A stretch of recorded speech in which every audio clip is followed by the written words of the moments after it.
Hey, I'm Alan Firstenberg, Hello, I'm Roya. and welcome to an I/O edition of Two Voice Devs. Two voice devs. Roya, we are here in the middle of I/O. They've got this really nice podcast space that they set aside for us. We had a technical team and all. It was fantastic. How are you enjoying I/O so far? Oh, I'm a kid in the candy shop. You know that, right? And this is really Google AIO because there's so much AI here. It's ridiculous almost. Absolutely. I'm really enjoying it. Everything is about AI. Even things that is not about AI is actually about AI. That's really true. You know, one of the neat things is that, Android has been talking about AI and the web has been talking about AI. Chrome's been talking about AI. It's, on one hand, it's a lot and it's overwhelming.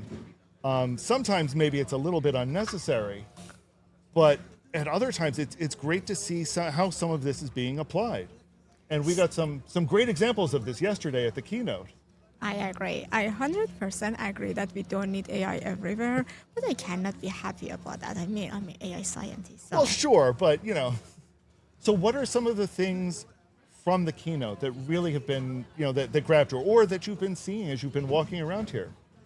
So I think things picks up my attention that usually nobody else pays attention to, and you realize that if you go back to the keynote and you see that essentially the CEO of the DeepMind, he just has one slide and it has 6 things in it, and 4 things on my list to talk about is from that one slide. So the first thing that was really interesting to me is all the advancement in mathematics, because if I could have a middle name, I wanted that to be math. Now Google has this model that can work as good as an Olympian in mathematics with a silver medal. And the idea is they traverse a wide range of possibilities to find the answer. And they call it AlphaProof, to find all of the mathematical proof that never been maybe nobody came up with. It's fascinating because math is the foundation of physics, and physics is the foundation of everything else. So if we can figure out reasons and we can find all of the answers with math, then we are just advancing science on maybe exponentially. I feel like that was one of the key points that they were trying to make throughout the entire thing. Wasn't that this was about replacing things. It was about augmenting human intelligence. How do we create models? How do we do things so that we are helping humans do things better? Absolutely. And I feel like that was kind of an underscore on the entire keynote. And that was a great example of it. It's not that they're telling people you can't do math anymore, but we're now going to give you tools to do math in new, unique, different ways. And much faster. I think it was mentioned in one of the talks that the problems that humanity is facing is infinite. So we are just trying to solve more problem quicker, but it doesn't mean that there won't be any problem to solve later on. So even if we can figure out how to solve these problems today, there are so many problems that we want to solve tomorrow, and we don't know about those problems yet. So there is this amazing YouTube video by Neil deGrasse Tyson. He's an astrophysicist, and somebody asked him, what do you think we would be worried about in 100 years? And he goes back to 100 years ago and he looks into what people have been worried then, and none of those are things that we are actually worried about today. And it's very interesting that we don't know the problem that we are going to deal with them in the future. So the idea that AI will be replace human, I think that doesn't really carry meaning, because AI would augment what we have today to solve so much of the problem today, but tomorrow bring new problems that even with AI we need human intelligence and empathy and sympathy to be able to overcome. So no, I don't think that AI will replace us. It's a great point. We were just in a Q&A and there was a similar question that was asked there, and I really liked the answer, which kind of boiled down to, we've got so many problems, we need more people to solve those problems, and we'll have more tools to help us do so. Speaking of tools, one of the announcements that I kind of picked up on that I thought was pretty amazing, and in talking to people about it, has been a lot of people have been pretty amazed by it, was Gemma 3N. And this is, this is a little bit beyond my understanding, but the way I understood it is that they're using new techniques so that they've got a fairly small model, a model that's only, I think they were saying 1 or 2 billion parameters. And yet they were able to get the power that you're seeing in 4 billion or 8 billion parameter models. So they're able to use this really, really small model that has a very, very small memory footprint and that can run on small memory footprint devices now. And that's incredibly powerful. If you've got really, really powerful models that are also really, really small models, there's a lot you can do with that. Absolutely. And if I can add one point to that, because we can think about the small model from the perspective that now we can put them on edge devices, but we can also think about them, and because of the environmental impact that these models have, having a small models that are really tuned to do a specific task would have less impact on our planet, rather than a large model that can do many, many tasks that maybe be unnecessary for that specific task that we are targeting. So I'm really happy about the small models. No, that's an excellent point, and an excellent reminder that, we need to be able to do these things in the most efficient way possible. So even if we are taking these models and running them where we can take advantages of economies of scale and cloud services, it's still best to use small, efficient models because of all the savings that we do get. So, and it's a Gemma model, so it's an open weight model. People will be able to tune it and create similarly small models that are really fine-tuned for what they're doing. I'm really excited about this, the more I think about it.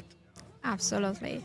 The moment that you open the door for everybody to access these models and to be able to build with them, we are essentially expanding the science so quickly, because each of us have different background and experiment that leads us to build new great things that maybe the other person just doesn't know about them.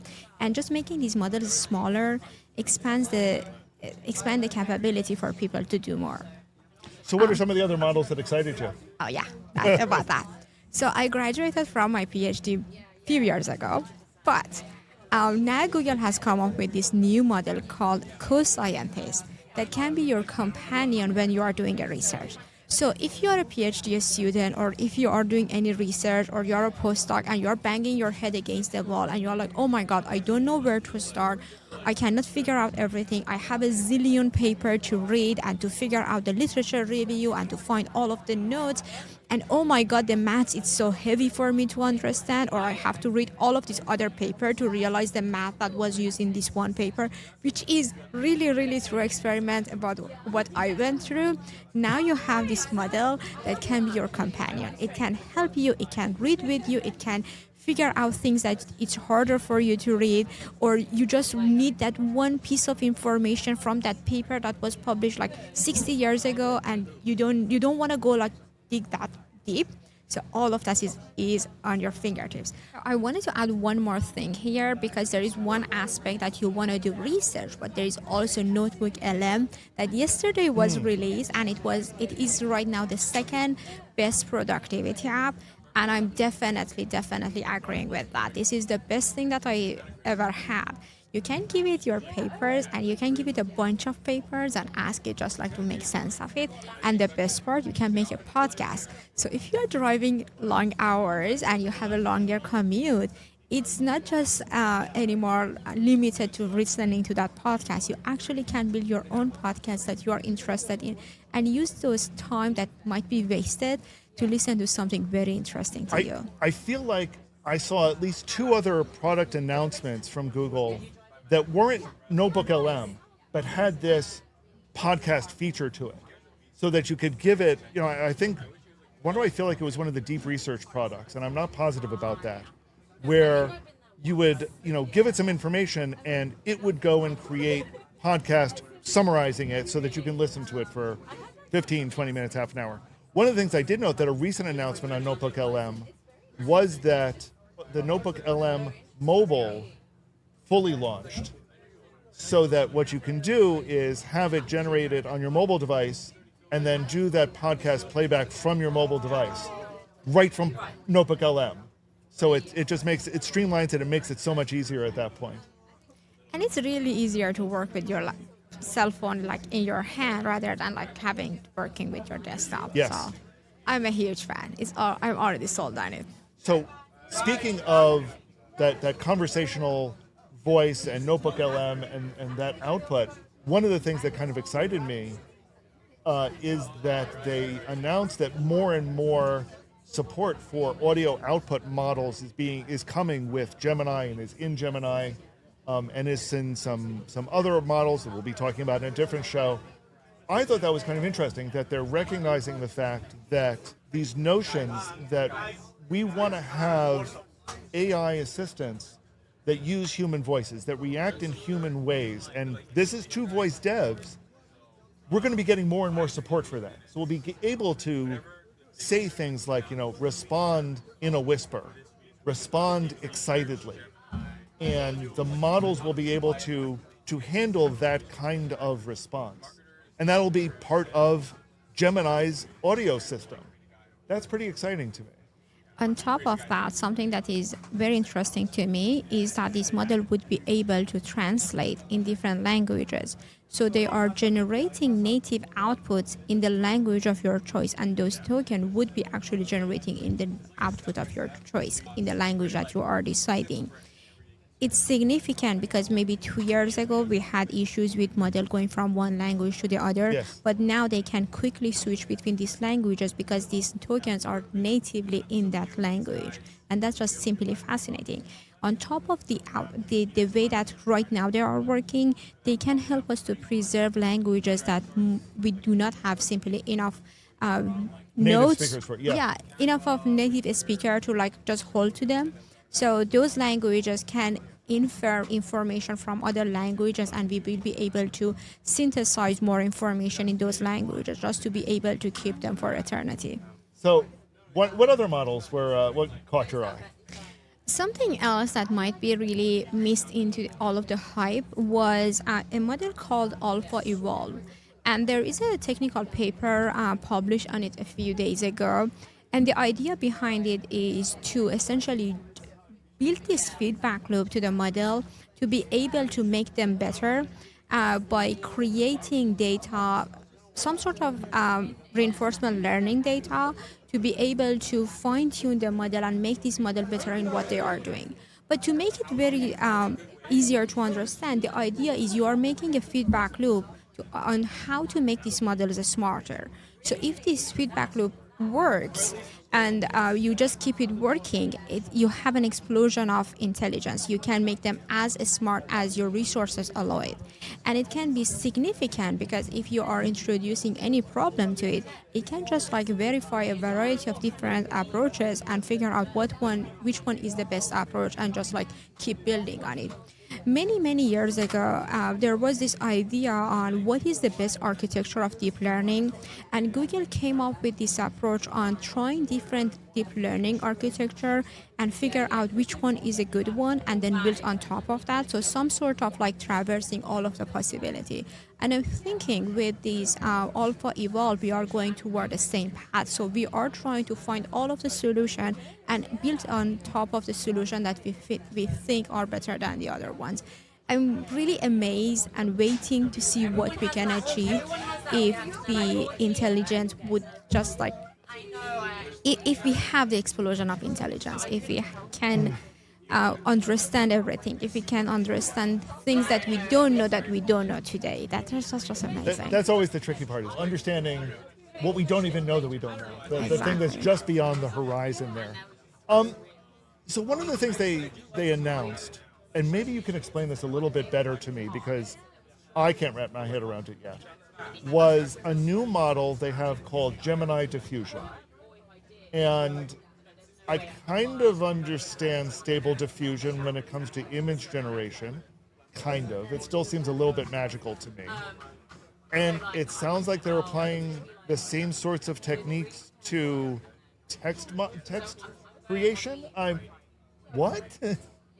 So for your audience, stable diffusion. To be clear, not just for your audience, for me too. I'm not sure I get this. This is why I go to a real data scientist and model builder for this. Oh no, I'm just playing here. I'm a kiddo. in the candy shop who just knows how to play. So the diffusion model in general, there is this idea that you can build images from noise and you can build it from pure noise. But the moment that you say it this way, it feels so magical because, okay, how Yes, does yes, it it know does. what type of, like, how it does build it from noise? We have this layered model that in the middle it will turn to actually noise, and we chop it from that to the end and we say, okay, this is what is the diffusion model. But let me take you a step backward and show you the big picture, and then I hope that it just fall into place. So the way you train a diffusion model is by showing it an image and then you add noise to that image, right? So now the second image that you have is a noisy version of that original image that you have. And you built one model to go from that noisy version to that initial version, right? And then you have this second image which has some noise to it. And then you add a little bit more noise to it, right? And then you ask the model to go from that more noisier version to that less noisy version. And you already had a model that could go from less noisier version to absolutely no noise version, right? Okay. So if you keep doing it, eventually you will get somewhere that this is just absolutely noise and a series of models that can fill all of these steps. Now it comes to the problem that how does it know which noise means what? Because now we are giving it just pure noise and it generates an image or it generates any type of content for us, right? So how does it know? And that's where your prompt comes in. So you are building this association between that original image and that prompt and this process of adding noise and removing noise. So when in the inference time you are showing it just the noise, and it's pure noise, it's pure normal noise, and that prompt, it has something in it, in the memory. It's not actually the memory, but I think that's the easier analogy for it, that it has something in the memory that if this is the prompt and this is the noise, and the noise is any random noise, I need to take it there, right? So does it make sense now a little bit better? I mean, as much as it ever does to me, I'll be perfectly honest. So I wasn't really No, good no, at no. it. I keep going.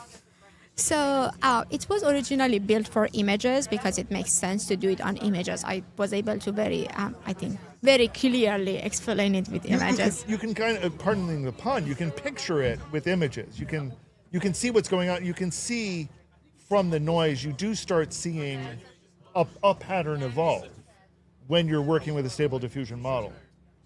So if we go to text, so something about image is that you can keep this comparison, right? So you can always compare the real image, so the ground truth, and the version with noise, and you know which way you want to go. And when it comes to a stable diffusion for words, it's easier to work with type of text, type of statements that is verifiable. So if you notice yesterday when they introduced Gemini Diffusion for text, they mentioned for code and also for mathematics. These are two different type of like language that there is ways to quickly verify them. And that's also the reason that we quickly can build reinforcement learning on top of these. So now these models are, rather than progressively one word after the other create what is the next best token, they generate this gigantic like blob of tokens, and they try to figure out if it makes sense and if it's close to what they want to be, and there is a way for them to verify those. So it's very interesting because the reason that large language model, the way that they've been working with transformer, is very expensive is simply because they have to work in sequence, they have to work sequentially. But with diffusion model, you have this whole blob at the same time. Another maybe fun fact that makes me very interested is with diffusion model, we give this model the idea on predicting the future. And that means when you are building this model sequentially, you are generating the next token. So the model just generates one token at a time. So the model doesn't have that package of information that what this story gonna be. It doesn't have this big picture about here's the objective, here's where we need to go. Exactly. But with diffusion model, you are creating the whole thing. So I building jokes in different languages really depends on you having the full picture and then building all of the words for toward that. Okay. And that's why LLMs are not good at telling jokes. But with diffusion model, theoretically, we should be able to generate jokes because then the model knows the exact path and it can fill all of the pieces. And it's interesting because thinking about it this way, it is starting with kind of the big picture of where it wants to go. And over time, it starts filling in the details of that. Absolutely. So as it refines the text down, we're getting better and better details towards what's going on. And I can see why that would work for coding, for example, because normally in coding, you literally are saying, here's the big picture, and then you break it down into something, and then you break it down some more, and then you break it down some more, and at each level, you're refining those details. Absolutely. And it's just fascinating. That makes it a lot more clear to me. That's great. Okay. I'm happy. Maybe I was able to just like remove this much of problem with that. Anything else that caught your interest that you want to cover? Absolutely. So you know me, and you know that healthcare is so dear and near to my heart. So Google is releasing Amy. That's a model to help clinicians to diagnose essentially new sicknesses. And that's very amazing because it reduces a lot of burden on our medical staff who are doing a very great job, and their job is very hard. But it's also interesting because nobody can hold that much of information as an AI. So in a lot of cases, that AI companion can actually be shedding light to so much of what that physician, because of they've been tired or they haven't seen similar cases, they might miss, so AI can be helping. And by no means I wanted to say AI would be replacing humans. I think I made it very clear, but it's gonna be augment them in a very, very positive way that would add to how quickly and how accurately they can come up to a diagnosis. And this goes back to our point earlier of augmenting human intelligence and how we do so, and not replacing human intelligence, because I don't think that's possible. I feel like it all starts coming down to this big question of AGI, artificial general intelligence, and is it a threat? Is it even real? I'm in the camp that I don't believe in AGI. I don't think it's coming. You know, we heard this morning.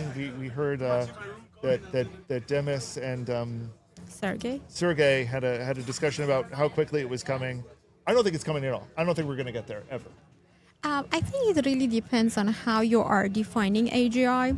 So something that Demis yesterday mentioned was he's thinking about AGI as a general intelligence which can do anything that human was able to do ever. So it can be an Einstein and it can be a Mozart and it can be Maria Curie at the same time, simply because the architecture of our brain never changed. So all of us carry the same type of brain, but just some of us is able to do very, very great things. So I hear him, but the other piece that he mentioned was the flaws in the current models, and he puts the line for AGI where instead of us being able to, as individuals, just poke holes into this model and figure out where are their flaws, to like require actually a red teaming team to be able to find flaws in this model. And I think that's way more achievable. But just as a fun note, this is the second year in a row that I'm missing seeing Sergey, and every time I'm just in the wrong location. So. This is about the third I.O. where Sergey has literally been around the corner from where I was standing. So yeah, I hear you on that one. I hope he listens to this and then he invites us both to his office. Oh, that would be wonderful. And if so, we will talk about it. I promise. Another time on Two Voice Devs. Two Voice Devs. Thank you, Roya. Thank you. It was lovely.